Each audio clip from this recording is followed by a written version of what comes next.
Teoría de la comunicación social, Unidad 2. Harold Laswell. Estructura y función de la comunicación en la sociedad, desde la página 1 a la 10. El acto de la comunicación, una manera conveniente de describir un acto de comunicación es la que surge de la contestación a las siguientes preguntas. ¿Quién? ¿Dice qué? ¿En qué canal? ¿A quién? ¿Y con qué efecto? El estudio científico del proceso de comunicación tiende a concentrarse en una u otra de tales preguntas. Los eruditos que estudian el quién, el comunicador, contemplan los factores que inician y guían el acto de la comunicación. Llamamos a esta subdivisión del campo de investigación análisis de control. Los especialistas que enfocan el dice que realizan análisis de contenido. Aquellos que contemplan principalmente la radio, la prensa, las películas y otros canales de comunicación, están haciendo análisis de medios.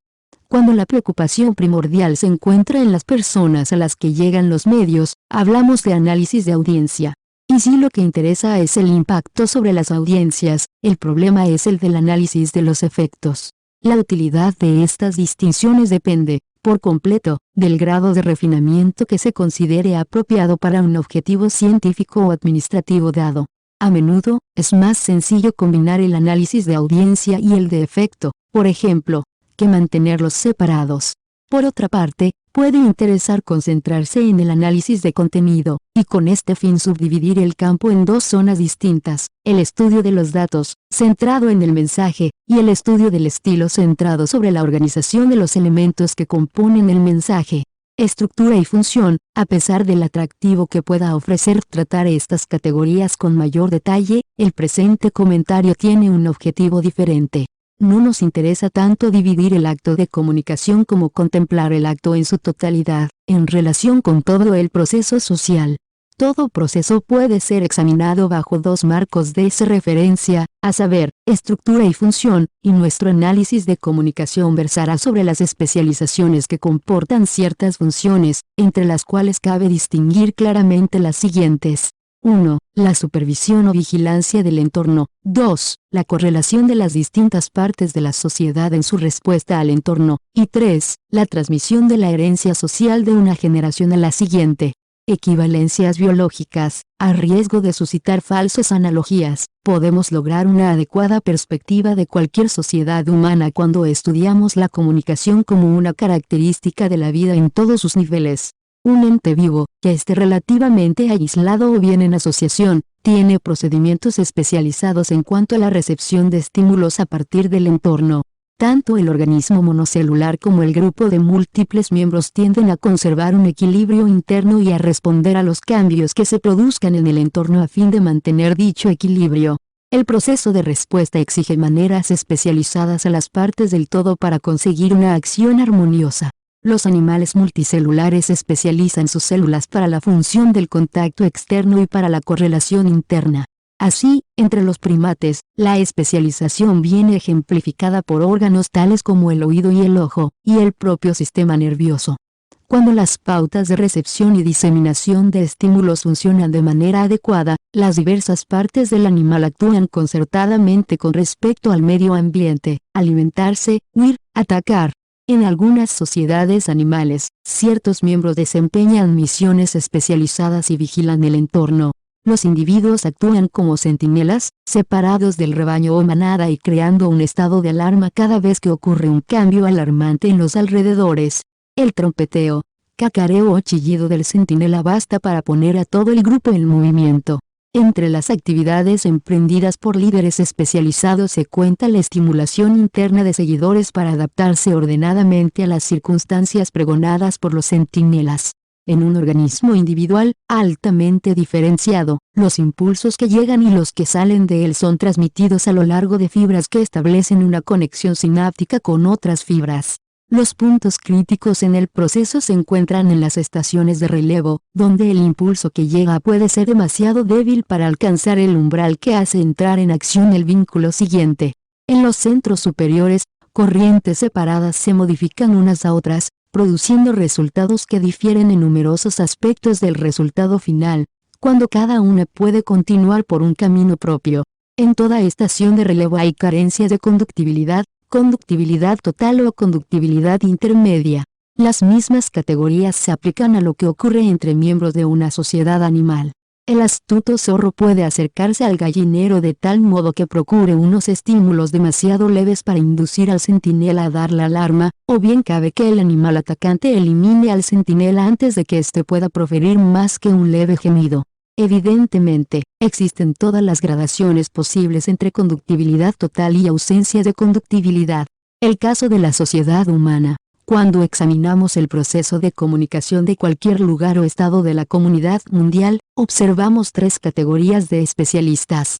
Un grupo vigila el entorno político del estado como un todo, otro correlaciona la respuesta de todo el estado al entorno, y un tercero transmite ciertas pautas de respuesta de los viejos a los jóvenes. Diplomáticos, agregados y corresponsales extranjeros representan a quienes se especializan en el entorno. Editores, periodistas y locutores son correlatores de la respuesta interna. Los pedagogos, en familia y en la escuela, transmiten el legado social. Las comunicaciones que se originan fuera pasan a través de secuencias en las que diversos emisores y receptores están vinculados entre sí. Supeditados a modificación en cada punto de relevo en la cadena, los mensajes originados a partir de un diplomático o de un corresponsal en el extranjero pueden pasar a través de despachos editoriales y llegar finalmente a muy amplias audiencias. Si nos imaginamos el proceso de información a nivel mundial como una serie de marcos de atención, es posible describir la frecuencia con la que un contenido es puesto en conocimiento de individuos y grupos.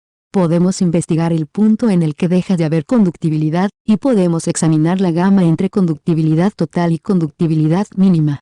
Los centros metropolitanos y políticos del mundo tienen mucho en común con la interdependencia, diferenciación y actividad de los centros corticales y subcorticales de un organismo individual.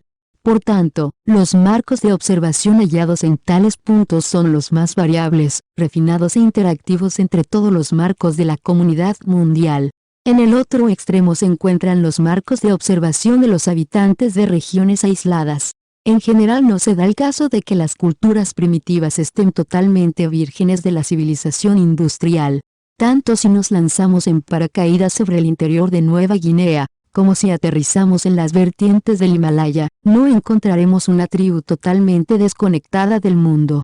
Los largos hilos del comercio, del cielo misionero, de la exploración aventurera y del estudio científico, así como los de la guerra a escala mundial, llegan a los puntos más distantes.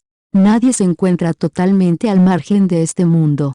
Entre los primitivos, la forma final asumida por la comunicación es la balada o el cuento. Sucesos lejanos al mundo moderno, sucesos que llegan en forma de noticia a las audiencias metropolitanas, quedan reflejados, por débilmente que sea, en el material temático de cantantes y recitadores de baladas. En estas creaciones, remotos líderes políticos pueden aparecer repartiendo tierras entre los campesinos o restableciendo la abundancia de la caza en las montañas. Cuando remamos agua arriba en el flujo de la comunicación, observamos que la función de relevo para los nómadas y los tribeños más alejados es realizada a veces por los habitantes de poblados sedentarios con los que aquellos se entran en contacto. El agente del relevo puede ser el maestro de escuela, el médico, el juez, el recaudador de impuestos, el policía, el soldado, el vendedor ambulante, el vagabundo, el misionero o el estudiante, y en cualquier caso es un nudo en la red de noticias y comentarios. Equivalencias más detalladas. Los procesos de comunicación de la sociedad humana, una vez examinados detalladamente, revelan numerosas equivalencias con las funciones especializadas que se encuentran en el organismo físico y en las sociedades animales inferiores. Así, por ejemplo, los diplomáticos de un estado se encuentran esparcidos por todo el mundo y envían mensajes a unos pocos puntos focales. Evidentemente, estos informes proceden de muchas fuentes y solo llegan a unos pocos, donde se relacionan entre sí. Más tarde, la secuencia se amplía en abanico bajo la pauta de unos pocos en dirección a muchos, como ocurre cuando un ministro de Asuntos Exteriores pronuncia un discurso en público, cuando se publica un artículo en la prensa, o cuando es distribuido un noticiario en los cines. Las líneas salientes del entorno exterior del Estado son funcionalmente equivalentes a los canales aferentes que envían los impulsos nerviosos entrantes al sistema nervioso central de un solo animal, y a los medios con los que se disemina la alarma en un rebaño. Los impulsos salientes, o eferentes, presentan unos paralelos correspondientes. El sistema nervioso central del cuerpo solo en parte está implicado en el flujo total de impulsos aferentes y eferentes. Hay sistemas automáticos que pueden actuar unos respecto a otros sin afectar en absoluto a los centros superiores. La capacidad del entorno interior es mantenida principalmente por medio de las especializaciones vegetativas o autónomas del sistema nervioso. Similarmente, son muchos los mensajes que, en el interior de cualquier estado, no pasan por los canales centrales de comunicación sino que surgen en el seno de familias, vecindarios, tiendas, equipos de trabajo y otros contextos locales. En su mayor parte, el proceso educacional es llevado a cabo del mismo modo. Otra serie de equivalencias significativas están relacionadas con los circuitos de comunicación, que son predominantemente de un sentido o de dos sentidos, según el grado de reciprocidad entre comunicadores y audiencia. O bien, para expresarlo de otra manera, hay comunicación en dos sentidos cuando las funciones de enviar y recibir son efectuadas con la misma frecuencia por dos o más personas. Suele suponerse que una conversación es una pauta de comunicación en dos sentidos, aunque los monólogos son bien conocidos. Los modernos instrumentos de comunicación de masas otorgan una ventaja enorme a quienes controlan los talleres de impresión, equipos de radiodifusión y otras formas de capital fijo y especializado. Pero debería tenerse en cuenta que las audiencias replican "lalkback" tras una cierta demora, y muchos controladores, gatekeepers, de más media emplean métodos científicos de sondeo de opinión a fin de acelerar este cierre del circuito. Los circuitos de contacto en dos direcciones se hacen presentes particularmente en los grandes centros metropolitanos, políticos y culturales del mundo. Nueva York, Moscú, Londres y París, por ejemplo, se encuentran en intenso contacto de doble dirección, incluso cuando el volumen del flujo es drásticamente reducido, como ocurre en Moscú y Nueva York. Incluso hay puntos relativamente insignificantes que se convierten en centros mundiales al ser convertidos en capitales, Canberra en Australia, Ankara en Turquía, o el Distrito de Columbia en Estados Unidos. Un centro cultural como la Ciudad del Vaticano mantiene una intensa relación de dos direcciones con los centros dominantes de todo el mundo. Incluso centros de producción especializada como Hollywood, pese a su preponderancia en cuanto a material saliente, reciben un enorme volumen de mensajes. Cabe establecer otra distinción entre control de mensajes y centros o grupos de manipulación de mensajes. El centro de mensajes en el vasto edificio del Pentágono, en el Departamento de Guerra de Washington, transmite solo con algunos cambios accidentales los mensajes entrantes a otros destinatarios. Tal es la misión de los talleres de impresión y de las distribuidoras de libros, la de los expedidores, operadores mensajeros relacionados con la comunicación telegráfica, y la de los técnicos relacionados con las emisoras de radio y televisión. Estos expedidores de mensajes contrastan con quienes de alguna manera modifican el contenido de lo que se ha dicho, función que es propia de editores, censores y propagandistas. Al hablar de los especialistas del símbolo en general, los dividimos, por consiguiente, en manipuladores, o controladores, y expedidores. El primer grupo sufre modificar el contenido, cosa que no hace el segundo. Necesidades y valores. Que hayamos señalado varias equivalencias funcionales y estructurales entre la comunicación en las sociedades humanas y la comunicación en los organismos vivos no significa que podamos investigar provechosamente el proceso de comunicación en Estados Unidos o en el mundo a través de métodos especialmente apropiados para investigar animales interiores o organismos físicos individuales. En psicología comparada, cuando describimos parte de los entornos de una sala, un gato o un mono, es decir, una parte del medio ambiente que atrae la atención del animal, no podemos hacerle preguntas a la rata y utilizamos otros medios de percepción indiferente. Cuando son seres humanos los objetos de nuestra investigación, podemos entrevistar al gran animal parlante. No se trata de que tengamos que aceptar todo al pie de la letra a veces. Concluimos lo opuesto de lo que una persona dice que intenta hacer en este caso. Dependemos de otras indicaciones, verbales y no verbales.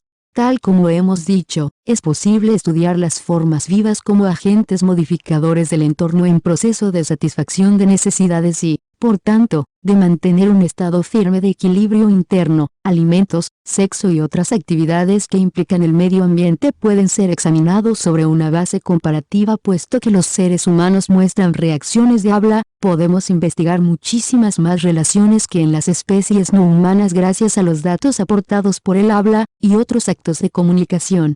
Es posible investigar la sociedad humana en términos de valores, es decir, con respecto a unas categorías de relaciones que son objetos reconocidos de gratificación. En Estados Unidos, por ejemplo, no se requiere una elaborada técnica de estudio para discernir que poder y respeto son valores. Nos es posible demostrarlo escuchando testimonios y observando lo que se hace cuando se presenta una oportunidad. Es posible establecer una lista de los valores comunes a cada miembro del grupo elegido para la investigación, y además podemos descubrir el orden de importancia con que tales valores son percibidos. Es posible clasificar a los miembros del grupo de acuerdo con su posición en relación con los valores. En lo que a la civilización industrial se refiere, no vacilamos en afirmar que poder, riqueza, respeto, bienestar e inteligencia se cuentan entre los valores. Si nos paramos en esta lista, que no es exhaustiva, nos cabe describir, en base a los conocimientos disponibles, por fragmentarios que estos puedan ser, la estructura social de la mayor parte del mundo. Puesto que los valores no están equitativamente distribuidos, la estructura social revela mayor o menor concentración de poder, de riqueza y de otros valores en unas pocas manos.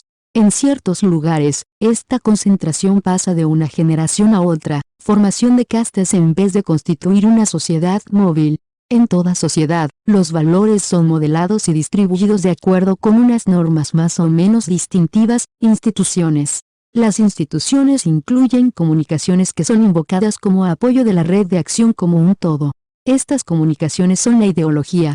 Por lo que se refiere al poder, cabe distinguir entre la doctrina política, la fórmula política y la mirada. En Estados Unidos, el individualismo representa la doctrina, los párrafos de la Constitución, la fórmula, las ceremonias y leyendas de la vida pública, las miradas. La ideología es comunicada a la joven generación a través de agentes especializados como el hogar y la escuela. La ideología solo es una parte de los mitos de una sociedad determinada. Pueden existir contraideologías dirigidas contra la doctrina, las fórmulas y las miradas dominantes.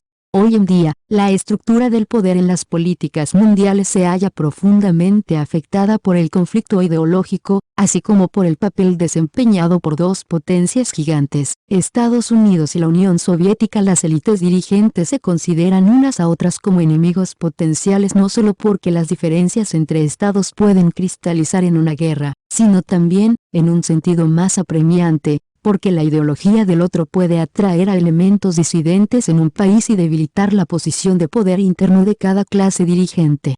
Conflicto social y comunicación. En estas circunstancias, un elemento dirigente se muestra receloso del otro y confía en la comunicación como medio para conservar el poder.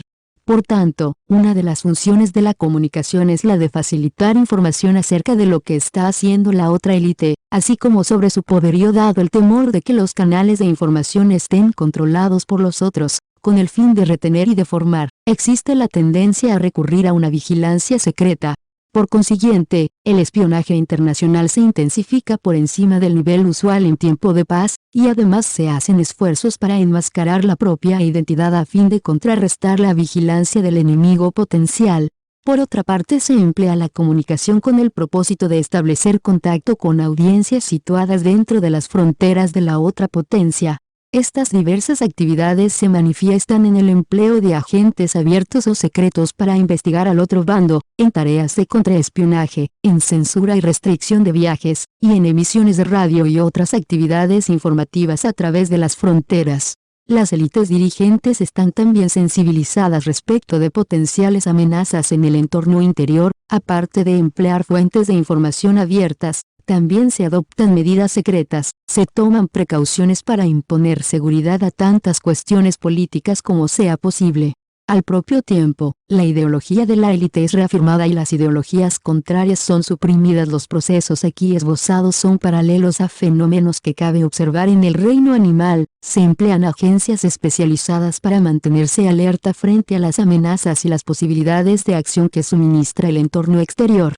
Paralelamente, la vigilancia se ejerce también sobre el entorno interior, puesto que entre los animales inferiores es posible encontrar ciertos pastores de rebaño que dan muestras de temer tanto a los ataques del interior como del exterior, manteniendo una mirada intranquila sobre ambos entornos.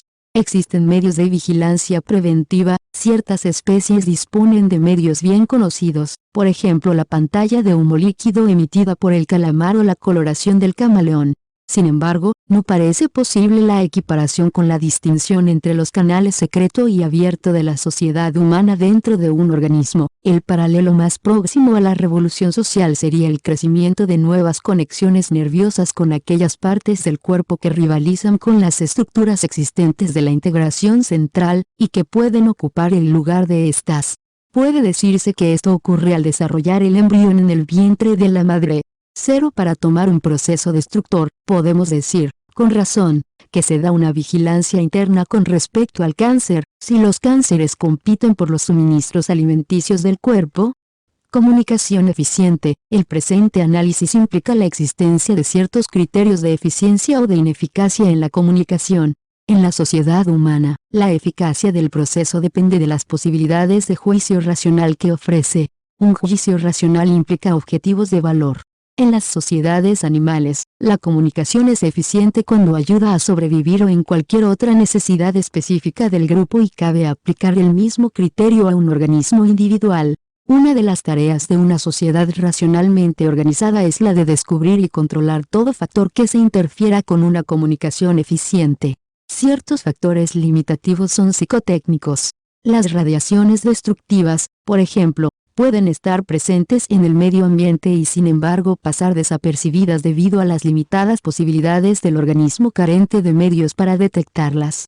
Pero incluso las insuficiencias técnicas pueden ser superadas por el conocimiento.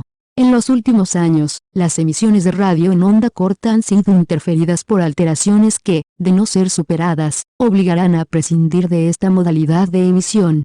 Durante los últimos años, sin embargo, se han conseguido progresos en cuanto a facilitar sustitutos satisfactorios para una audición o una visión defectuosas.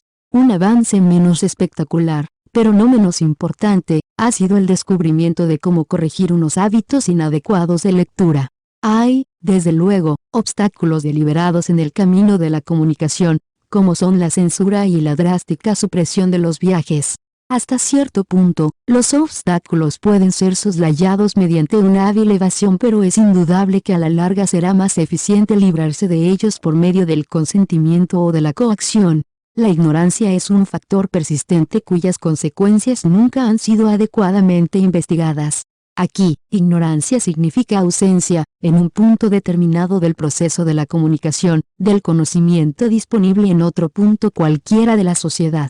El personal destinado a reunir y diseminar la información, carente de una formación apropiada, tergiversa o descuida continuamente ciertos hechos, si definimos los hechos como lo que el observador objetivo y adiestrado podría hallar. La falta de cualificación puede, también, contribuir a la ineficacia de la comunicación.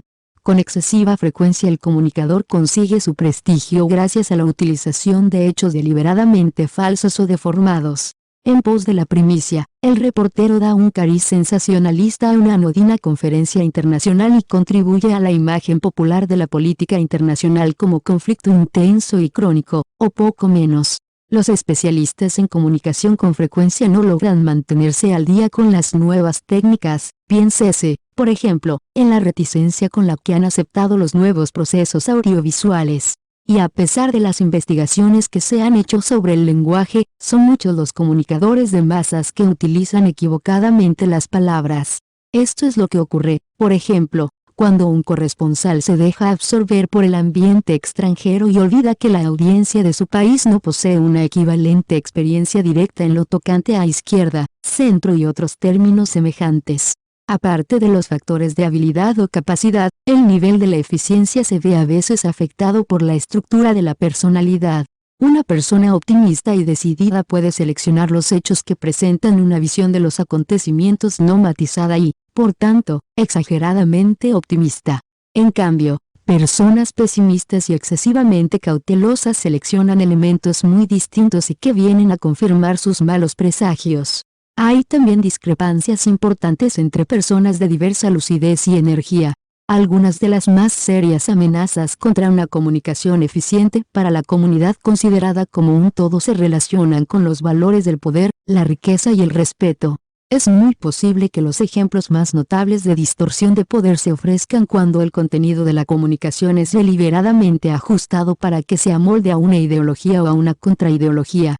Las distorsiones relacionadas con la riqueza no solo proceden de intentos para influenciar el mercado, por ejemplo, sino también de unas concepciones rígidas del interés económico. Un ejemplo típico de ineficiencias relacionadas con el respeto, clase social, se presenta cuando una persona de clase superior solo se relaciona con otras personas de su mismo estrato y olvida corregir su perspectiva al entrar en contacto con miembros de las demás clases. La investigación en la comunicación, la anterior lista de ciertos factores que interfieren en la eficiencia de la comunicación indica los tipos de investigación que cabe realizar fructíferamente en eslabones representativos de la cadena de comunicación. Cada agente es un vértice de factores ambientales que se entrecruzan de forma aleatoria. Todo el que efectúe una función de relevo puede ser examinado en términos de input y output. ¿Qué datos son sometidos a la atención del eslabón de relevo? ¿Qué es lo que éste transmite al pie de la letra? ¿Qué es lo que descarta? ¿Qué es lo que reelabora? ¿Qué es lo que añade? ¿Cómo se relacionan las diferencias en input y output con la cultura y la personalidad? Al contestar a estas preguntas, es posible sopesar los diversos factores en conductibilidad, ausencia de conductibilidad y conductibilidad modificada. Además del eslabón de relevo, debemos considerar el primer eslabón de la secuencia de comunicación. Al estudiar los centros de interés del observador principal, se ponen en evidencia dos series de influencias, los datos a los que está expuesto, y los hechos de su entorno. Un agregado diplomático o un corresponsal extranjero está expuesto a los mass media y a la charla privada. Asimismo, pueden contar soldados, medir emplazamientos de cañones, anotar horas de trabajo en una fábrica, y ver la mantequilla y el jamón que hay en cada mesa. En realidad, es útil considerar el marco de atención del escalón de relevo, así como del eslabón primario, en términos de exposición a los medios y a los no medios. El papel de los factores exteriores a los medios es muy débil en el caso de muchos operadores de relevos, mientras que adquiere indudable importancia en lo que se refiere al observador principal. Masas y públicos. Hay que señalar que no toda persona es miembro del público mundial, aunque pertenezca, hasta cierto punto, al grupo de observadores del mundo. Para pertenecer a esta masa basta con poseer unos símbolos de referencia comunes. Todo el que tenga un símbolo de referencia para Nueva York, Norteamérica, el hemisferio occidental o el globo, es miembro, respectivamente, del grupo de observación de Nueva York, Norteamérica, el hemisferio occidental y el globo. En cambio, para ser miembro del público de Nueva York, es esencial participar de la actividad pública en Nueva York, o que afecte expresamente a Nueva York. El público de Estados Unidos, por ejemplo, no se limita a residentes y ciudadanos, ya que los no ciudadanos que viven más allá de la frontera pueden tratar de influenciar las políticas norteamericanas. En cambio, no todo el que vive en Estados Unidos es miembro del público norteamericano, puesto que se necesita algo más que una atención pasiva. Un individuo deja de ser miembro de la masa y se convierte en público cuando aspira a influenciar en la vida pública. Grupos de sentimiento y públicos. Es preciso tener en cuenta otra limitación antes de poder clasificar correctamente a un grupo o a una persona dada como miembro de un público. Las demandas respecto a la política pública pueden ser objeto de debate. El público mundial es relativamente débil y subdesarrollado, en parte porque suele estar subordinado a unas zonas de sentimiento en las que no se permite debate alguno sobre las cuestiones políticas. Durante una guerra o una crisis bélica, por ejemplo, los habitantes de una región se ven abrumadoramente obligados a aceptar ciertas imposiciones políticas. Puesto que el desenlace de un conflicto depende de la violencia, y no del debate, en tales condiciones no hay público. Hay una red de grupos unidos por el sentimiento que actúan como multitudes y, por consiguiente, no toleran disensiones. A partir del citado análisis, está claro que hay observación, público y áreas de sentimiento con diversos grados de influencia en la política mundial. Estas zonas están relacionadas con las características estructurales y funcionales de la sociedad mundial, y especialmente del poder mundial. Es evidente, por ejemplo, que las profecías más fuertes tienden a estar agrupadas en la misma área de atención, puesto que sus élites dirigentes se miran entre sí como una grave amenaza potencial. Las potencias más fuertes prestan, proporcionalmente, menor atención a las potencias más débiles que éstas a las primeras, ya que las potencias más fuertes suelen ser fuentes más importantes de amenaza, o de protección, para las más débiles, que éstas para las más fuertes. La estructura de observación dentro de un Estado es un índice valioso del grado de integración del Estado. Cuando las clases dirigentes temen a las masas, los dirigentes no comparten la visión de la realidad del ciudadano medio. Cuando la imagen de la realidad que tienen los reyes, presidentes y gabinetes no puede circular a través de todo el Estado considerado en su conjunto, el grado de discrepancia muestra hasta qué punto los grupos dirigentes basan su poder sobre la distorsión de la realidad. O bien, para expresar la cuestión de otro modo, si la verdad no es compartida, los elementos dirigentes esperan un conflicto interno, antes que una acomodación armoniosa al entorno exterior del Estado. Por consiguiente, los canales de comunicación son controlados con la esperanza de organizar la atención de la comunidad en general, de tal modo que solo lleguen respuestas consideradas como favorables para la posición de poder de las clases dirigentes. El principio del conocimiento equivalente, se dice a menudo, en teoría democrática, que la racionalidad de la opinión pública depende de sus conocimientos. No obstante, hay una gran ambigüedad en cuanto a la naturaleza del conocimiento, y a menudo se da a este término una equivalencia con el conocimiento perfecto. Una concepción más modesta e inmediata no sería hablar de ilustración perfecta sino de ilustración equivalente. La estructura de observación de una política dada por un especialista totalmente entregado será más elaborada y refinada que la del lego, y podemos tener la seguridad de que esta diferencia siempre existirá. Sin embargo, es muy posible que el especialista y el lego se muestren de acuerdo en los términos amplios de la realidad. Uno de los objetivos que podría fijarse la sociedad democrática sería el de conseguir un conocimiento equivalente entre el del experto, el del dirigente y el del ciudadano. Experto, dirigente y ciudadano pueden tener la misma apreciación aproximada del crecimiento de la población en el mundo. Pueden compartir las mismas ideas generales sobre la probabilidad de una guerra. Nada tiene de fantástico imaginar que los controladores de los más media de comunicación se situarán en cabeza para aportar un elevado grado de equivalencia en la sociedad entre la imagen del profano sobre las relaciones importantes, y la imagen del experto y del dirigente. Resumen, el proceso de la comunicación en la sociedad realiza tres funciones. A.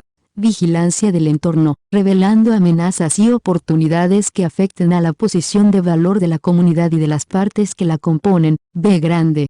Correlación de los componentes de la sociedad en cuanto a dar una respuesta al entorno. C. Transmisión del legado social.